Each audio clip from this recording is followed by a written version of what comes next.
शुक्रगुजार हूँ खुदा के आज के वक्त के लिए।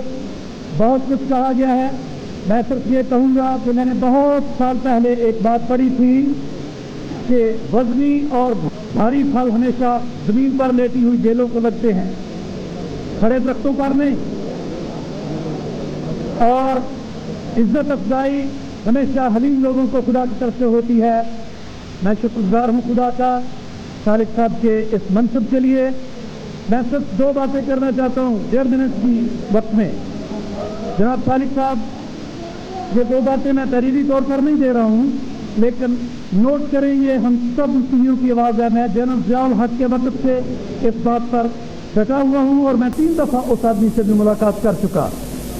सबसे पहली बात कि हम रेडियो टेलीविज़न का बराबर का लाइसेंस भरते हैं। क्यों ये जुमला बना दिया गया है कि हम सब के बराबर हकूक़ हैं? मसीही लोगों के लिए क्यों हफ्ता में 1 घंटा भी टेलीविज़न और रेडियो पर नहीं मिल सकता? क्या अंजील लाइफ बॉय साबन और सर्फ सोप से गई गुजरी चीज नहीं है कि वो तो पैसे दे के वक्त खरीद सकते हैं। मैं पैसे दे के खरीदना चाहता हूं टाइम। अगर गवर्नमेंट इतनी भूखी है कि वो नहीं दे सकती अक़लियतों को टाइम, हम पैसे देंगे, लेकिन हमारा हक है रेडियो और टेलीविजन पर अंजील सुनाने का। और दूसरी और आखिरी बात, मेहरबानी से ये नोट करें कि मेरे अपने मिशन में, अपनी कलीसिया में बहुत से स्कूल चलते हैं। परसों मैं भी अखबार में पढ़ रहा था आर्टिकल 22 के मुताबिक कि किसी को उसके मजहब के खिलाफ कोई तालीम पाने पर मजबूर नहीं किया जाएगा।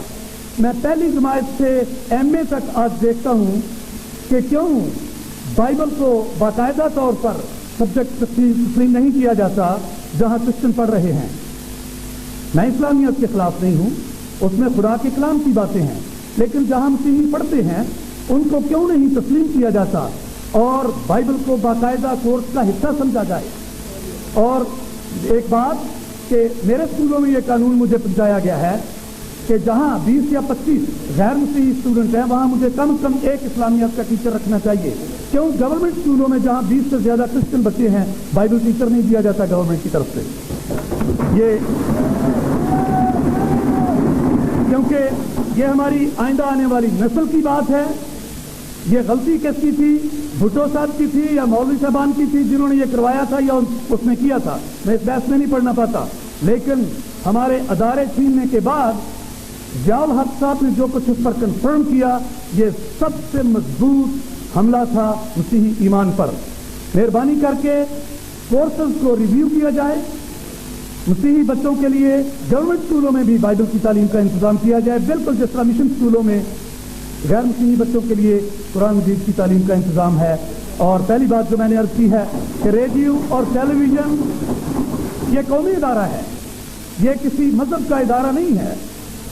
इस पर टाइम लिया जाए और अब इस बात को तय भी कर लिया जाए। ये 40 साल से चल रही है, मुतालबा चल रहा है, कम से कम हमारी आबादी के लिहाज से भी हफ्ते में 1 घंटा मसीही लोगों के लिए रेडियो टेलीविज़न पर होना चाहिए। हम उसका टोकन भरते हैं, हम लाइसेंस पे करते हैं, हम मदद नहीं मांगते, गवर्नमेंट से भीख नहीं मांगते, ये हक है।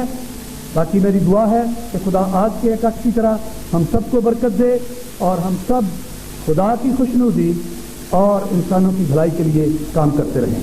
Thank you. ये थे जनाब बिशप इकराम डैनियल साहब जो